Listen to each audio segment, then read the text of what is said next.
Tom, tell me what we're doing out here today. Well, we're going to do a water quality survey with the Insomniacs. So we look at really high spatial resolution. We do it out on the neap tide, and we monitor dissolved oxygen mostly. That's what we're looking for, and we're looking for low oxygen events on the bed. Low oxygen is, it's really bad for fish. Everyone needs to breathe, right? Yeah. And all the animals need to breathe. And so, if we're having low oxygen events throughout the bay, it really puts, it puts a lot of stress on our critters. Take about 5 drugs. You have 20 seconds. 1 minute on, 1 minute off.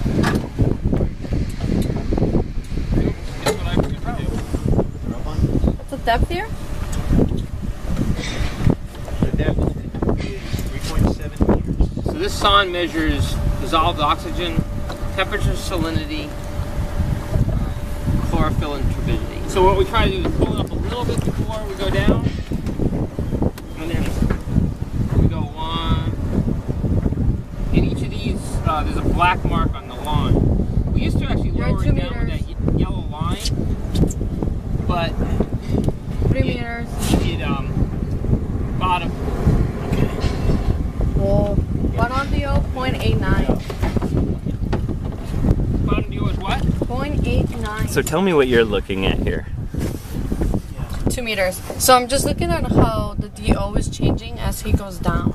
And you can see that it's getting lower, which means that as you go down, there's less oxygen. You're at 4 meters, and it just keeps going down. I don't know if you can see it. The lower the equipment goes, the less oxygen. Yes. Right. So when I go swimming and it's warm on my chest and my toes are chilly, that's no good. That's a sign that there's stratification. Yeah. Okay, when there's stratification, that means that there's not good mixing, and that low oxygen stays on the bottom rather than getting mixed up with the high oxygen water on the top.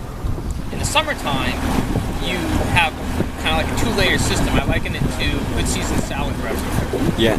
And so you basically have fresh and warm water at the surface and colder and salty water at the bottom. And if you have heavier rains, that accentuates that density difference. Yep. And that causes it difficult to mix the oxygen, which is at the surface, southern down below. When we have spring tides associated with the new moon and the full moon, that helps to kind of like shake up the system, as well as when we have storms come through, it helps to shake things up, it helps to stir it. So recently last weekend, we had a spring tide and high winds, which helped to infuse oxygen down the subsurface.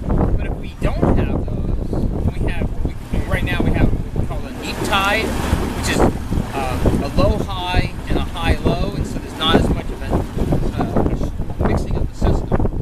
Then it keeps that stratification in place, and it allows that subsurface water to continually be drawn down of oxygen as the phytoplankton and the other organic material that's on the bottom decays.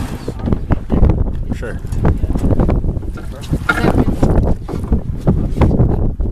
So you can see I grabbed a little 7.7. Yeah. See, so there's degraded plant material down there. Let's see that.